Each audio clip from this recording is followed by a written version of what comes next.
Smart Ideas avec Clément Schmitt, le cofondateur, le directeur général de Cyclocare. Bonjour. Bonjour. Bienvenue, vous l'avez créé en 2022 avec Arthur Sédou. Et question traditionnelle de cette rubrique, avec quelle idée ? Alors, Cyclocare, l'idée, c'était de favoriser l'usage du vélo sur les déplacements domicile-travail au sein des entreprises. Oui, d'accord. Et alors, entre l'idée et la création d'une entreprise, il y a quelques étapes. Comment vous les avez franchies ? Alors, d'abord, on a créé une entreprise d'insertion, Oui. donc, dans le but de favoriser cet usage du vélo en entreprise, autour de 3 services. Le premier, c'est un atelier révision-réparation directement sur le lieu de travail des salariés pour entretenir et réviser les vélos en bas de leur bureau. D'accord. Le deuxième, c'est un atelier plus pédagogique pour sensibiliser à la sécurité routière à vélo. Et le troisième, c'est d'installer des flottes de vélos électriques en location longue durée pour faciliter aussi les déplacements à vélo. Qui sont vos clients aujourd'hui ? Et puis alors, question subsidiaire mais importante, quels bénéfices ils tirent de ce service proposé à leurs salariés ?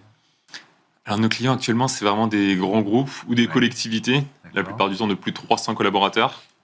Par exemple, on a des ministères, on a des grandes banques, on a des associations aussi. Oui.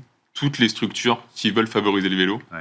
Et qui ont une flotte, entre guillemets, c'est-à-dire suffisamment de collaborateurs qui ont déjà fait ce choix de circuler à vélo. Tout à fait. Ouais. C'est pour ça qu'on vise plus de 300 collaborateurs. Donc, c'est les vélos personnels des salariés ou des flottes déjà existantes financées par les employeurs. Et alors, quel bénéfice ils en retirent ? Qu'est-ce qu'ils vous disent sur ce que leurs salariés disent du service Cyclocare ? Vous voyez ce que je veux dire ?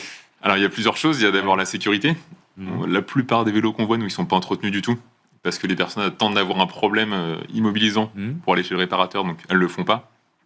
C'est le gain de temps. Justement, plutôt que d'aller chez un réparateur avant ou après les heures de travail, nous, on vient directement en bas de leur bureau. Et en plus, c'est financé par l'employeur. Du coup, il y a un vrai avantage financier aussi pour les collaborateurs. Évidemment, avec ce chiffre que nous donne l'ADEME, 70% des trajets domicile-travail font moins de kilomètres. Évidemment, quand on a lu ça, on se dit, on se met tous à la mobilité douce. Est-ce que ça veut dire aussi qu'il y a encore un fort potentiel de croissance sur le passage au vélo électrique ou pas d'ailleurs ? Est-ce que vous le voyez, vous le sentez, cette croissance qui continue ? Oui, exactement. On a des marchés européens qui sont beaucoup plus matures, comme les Pays-Bas, l'Allemagne. Oui. Il y a plusieurs centaines de milliers de vélos de fonction, alors qu'on y en a à peine 30 000 en France actuellement. Donc on voit que la marge de progression est énorme et que les changements commencent à arriver grâce aux infrastructures cyclables qui se développent à Paris, ça on le voit tous depuis 5 ans. Oui.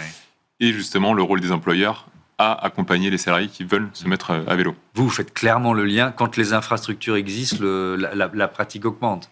C'est dans ce sens-là, parce que c'est toujours l'histoire de la fée de la poule. Est-ce que quand il y a beaucoup de vélos, les communes se mettent enfin à créer des pistes cyclables, ou est-ce que c'est parce qu'elles en créent qu'il y a beaucoup de vélos ?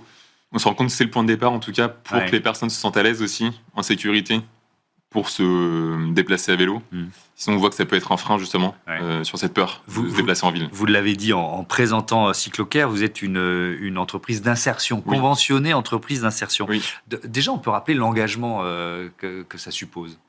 Tout à fait, c'est vraiment notre particularité, entreprise d'insertion. C'est-à-dire qu'on est conventionné par la ville de Paris, par la région Île-de-France, et qu'on a des engagements à former des personnes éloignées de l'emploi, donc qui ont des parcours personnels ou professionnels difficiles, et que nous, on va former via notre organisme de formation Calliope, pour leur redonner confiance, pour les valoriser et pour les insérer dans le monde du travail à nouveau dans de bonnes conditions. Ouais. Ça veut dire combien de salariés, Cyclocare, aujourd'hui ? Là, on est 12 salariés. Ouais. On est présent à Paris, à Lyon, bientôt à Nantes. Donc c'est aussi un des objectifs, c'est d'étendre un peu notre maillage territorial. Alors vous êtes une toute jeune entreprise, mais est-ce que quand on fait ce choix d'être une entreprise d'insertion, il y a c'est des parcours de vie qui sont parfois un peu plus accidentés, donc la difficulté de se remettre à travailler. Est-ce qu'il faut un suivi RH, en quelque sorte, un peu plus pointu ou particulier ? Bien sûr, on a des encadrants techniques du coup, qui sont là pour encadrer les mécaniciens en insertion. Donc on se déplace toujours en binôme sur les opérations, sur les interventions en entreprise. On a une personne chargée de lever les freins à l'emploi, justement. Ça peut être le niveau de français, c'est une personne réfugiée. Ça peut être des problématiques de logement, des problématiques administratives. On va accompagner tout le salarié pendant une période d'1 an pour lui faciliter le retour à l'emploi.